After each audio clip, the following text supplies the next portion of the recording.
बिस्मिल्लाहिर्रहमानिर्रहीम। अस्सलाम वालेकुम नाज़रीन, आप यूट्यूब चैनल देख रहे हैं। मैं इमरान खान हूँ। सबसे पहले तो पेट्रोल की कीमत आलमी मंडी में कम होना शुरू हो गई है। जब ये कीमत आलमी मंडी में बढ़ी थी तो बड़ी तेज़ी से पाकिस्तान की हुकूमत ने फौरी तौर पे हंगामी बुनियादों पे पाकिस्तान में 55 रुपये लीटर पेट्रोल और 55 रुपये लीटर डीजल की कीमत बढ़ा दी। फिर बाद में हुकूमती लोग बैठ कर कहते रहे कि हम अगर 110 भी बढ़ा देते तो आप क्या बिगाड़ लेते या आप क्या कर लेते। साथ ही बात ये कह रहे हैं कि आप क्या उखाड़ लेंगे सारे मिलकर भी अगर हम पेट्रोल की कीमत ज़्यादा भी बढ़ा देंगे तो। ये तो रौनत है। अवाम इनका कुछ इसलिए नहीं कर सकती कि अवाम वोटों से ही करती है ना, तो वोटों से तो ये आए नहीं हुए, ये तो बूटों के साथ लटक के आए हुए हैं। तो बूटों का ख्याल रखते हैं, वोटों का ख्याल इनको नहीं है। अब पेट्रोल आलमी मंडी में सस्ता हुआ है तो जो शहबाज शरीफ साहब तकरीरें कर रहे थे, बाकी लोग कह रहे थे कि जनाब क्योंकि आलमी मंडी में महंगा हो गया लिहाजा हमने अपना सस्ता पेट्रोल भी महंगा कर दिया।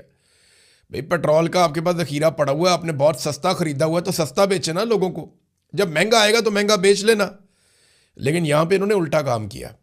इन्होंने पुराना ख़रीदा हुआ सस्ता पेट्रोल भी महंगा बेच के मुनाफा कमाना शुरू कर दिया और अब आलमी मंडी में एकदम कीमतें नीचे चलेगी। यानी अब तक $30 से ज़्यादा कीमत नीचे जा चुकी है। $30 से ज़्यादा जा चुकी है और मज़ीद जा रही है। एक रात में कभी इतनी कमी नहीं हुई पेट्रोल की कीमतों में। अब देखना यह कि पाकिस्तान की हुकूमत उसी रफ्तार से कम भी करती है या नहीं करती। अब जैसे बढ़ाने की बेशर्मी की थी, कम भी करें ना, थोड़ी गैरत खाएं, वापस कम करें। नाजरीन, ये तो होगी जनाब पेट्रोल की बात। फ़ारूक सलीम साहब हैं, सीनियर तज्ज़ियाकार हैं, उन्होंने भी एक पोल खोला।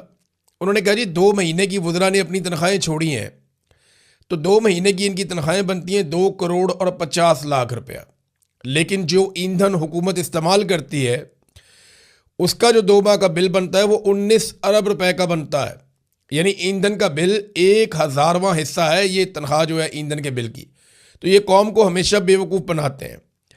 शहबाज शरीफ साहब ने कौम से खिताब भी किया, बताता हूँ मैं क्या बातें कर रहे थे।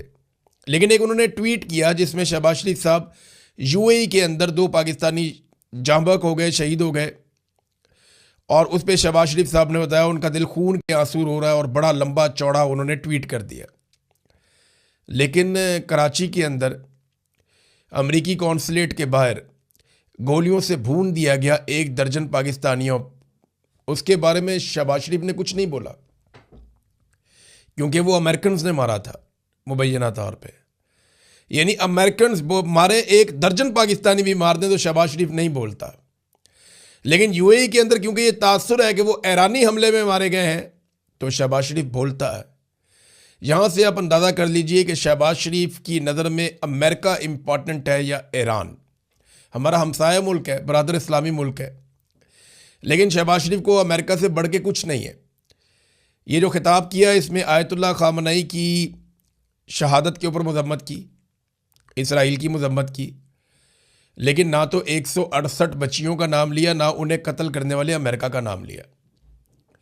बिल्कुल नाम लिए ही नहीं, बिल्कुल गुरेज किया कि किसी तरह अमेरिका का नाम कहीं मुंह से निकल ही ना जाए, कोई मजम्मत अमेरिका की हो ही ना जाए। ये जनाब इनकी औकात है और डोनाल्ड ट्रंप अच्छी तरह जानते हैं इनकी औकात को और वो इनको इनकी औकात के अंदर रखना भी अच्छी तरह जानते हैं।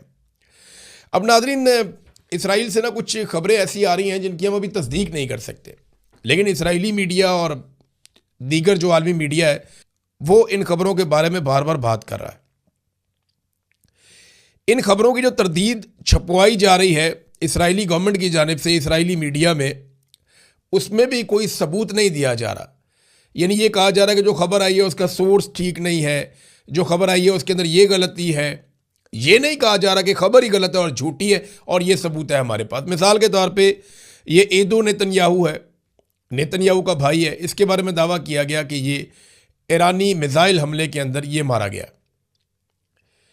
अब इस पे जो है वो इजरायली मीडिया इधर उधर की बातें तो कर रहा है, लेकिन ये नहीं बता रहा कि नहीं ये जिंदा है, अभी तक ये मारा गया, ये खबर तो आ गई। और ये दावा किया गया कि नेतन्याहू का भाई जो खुद भी नेतन्याहू है, यानी ये बेंजामिन नेतन्याहू है जो वज़ीर आज़म है, और उसका भाई जो है वो एदू नेतन्याहू है। तो एदू नेतन्याहू के बारे में बताया जा रहा है कि वो एक हमले के अंदर मारा गया, लेकिन इसकी तरदीद भी इस तरीके से की जा रही है कि खबर में यहाँ पे गलती है, ये वाली भी खबर में गलती है, इस तरह तरदीद की जा रही है। ये नहीं बताया जा रहा कि बंदा जिंदा।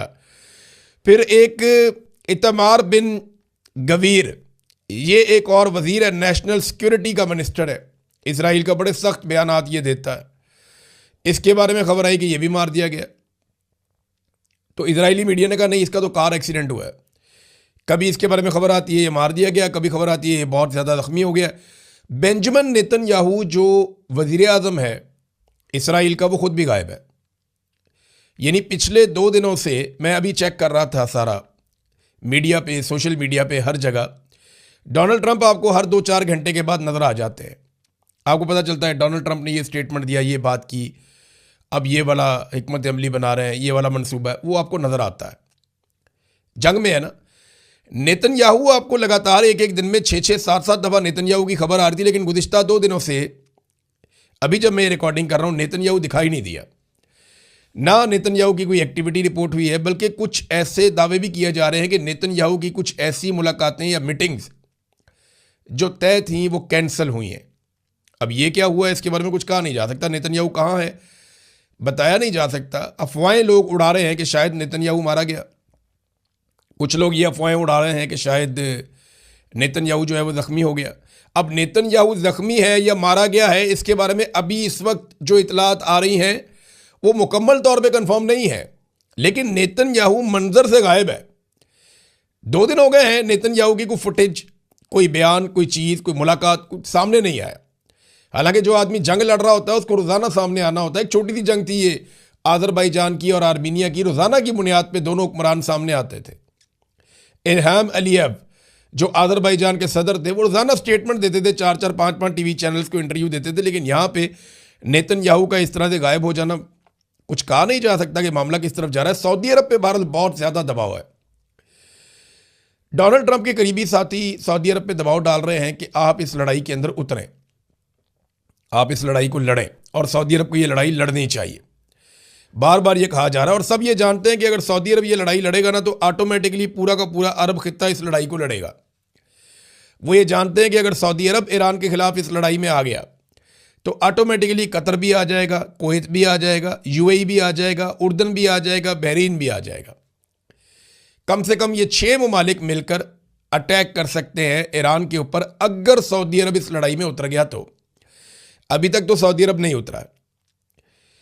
कतर के अंदर जो हुक्मरान है उन्होंने, और जो तुर्की की फौज जो क़यादत है, सियासी क़यादत तुर्की की, तैयब उर्दगान, इन्होंने जो स्टेटमेंट दिए हैं, इन्होंने कहा जी मुसलमान ममालिक को खबरदार रहना चाहिए, इसराइल कर रहा है फॉल्स फ्लैग ऑपरेशंस, हमें इससे बचना चाहिए और इनकी बातों में नहीं आना चाहिए। हम इनसे बचेंगे तभी महफूज रहेंगे, और ये हमें आपस में लड़वाना चाहते हैं, हमें इस चाल को समझना पड़ेगा। ये बात तुर्की भी कह रहा है और कतर भी कह रहा है। लेकिन सऊदी अरब के ऊपर शदीद दबाव है, जिस पे सऊदी अरब ने एक स्टेटमेंट तो जारी किया है, लेकिन ये पता नहीं है कि सऊदी अरब इस लड़ाई में उतरता है या नहीं उतरता। अच्छा, ये 5 अरब ममालिक जिनमें बहरीन है, कुवैत है, कतर है, यूएई है, उर्दन है, ये तो जाएंगे लड़ने के लिए अगर सऊदी अरब गया। पाकिस्तान को भी लड़ाई लड़ने के लिए जाना पड़ेगा, क्योंकि पाकिस्तान ने सऊदी अरब के साथ एक दिफाई मुआहदा किया, बल्कि सऊदी अरब से पैसे भी लिए। पाकिस्तान की सिचुएशन बड़ी ऑड है, यानी एक बड़ी अजीबोगरीब सिचुएशन में पाकिस्तान फंस गया है। बड़ी मुश्किल सूरत हाल है कि सऊदी अरब से पाकिस्तान ने उस वक्त पैसा मांगा जिस वक्त सऊदी अरब को पाकिस्तान की ज़रूरत है। यानी पाकिस्तान के फील्ड मार्शल को तलब किया गया सऊदी अरब में, सऊदी वज़ीर दिफा ने बुलाया, तो पैसे वैसे देते हैं तो वो तलब ही करते हैं, रिक्वेस्ट नहीं करते वो लोग। तो उन्होंने बुलाया, बुला के आसिम मुनीर साहब से बात की। आलमी मीडिया में खबरें छपी कि पाकिस्तान